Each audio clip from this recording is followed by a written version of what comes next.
Sababu kubwa ya serikali kukubali ni kufuata na kujali maslahi mapana ya wananchi.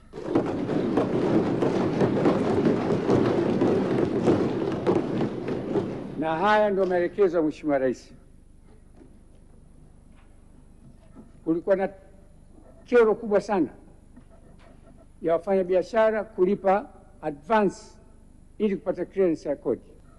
Mheshimiwa Rais akatoa maelekezo wafanyabiashara, wananchi wapewe fursa kufanya biashara bila kulipa kodi kwa mwaka mzima.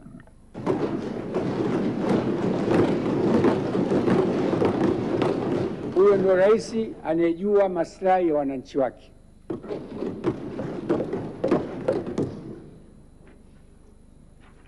Kodi ya bidhaa ya pikipiki,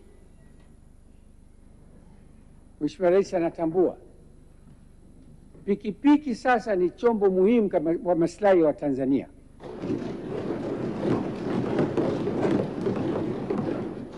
Ameondoa kodi, ameridhia kusaidia Watanzania kufanya shughuli zao na hasa vijijini.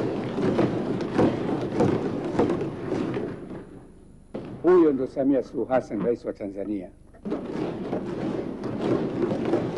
Alafu mnasema huko nje bunge la chama kimoja halijali maslahi ya watu. Sasa hii nini? Haya ndio maslahi ya watu.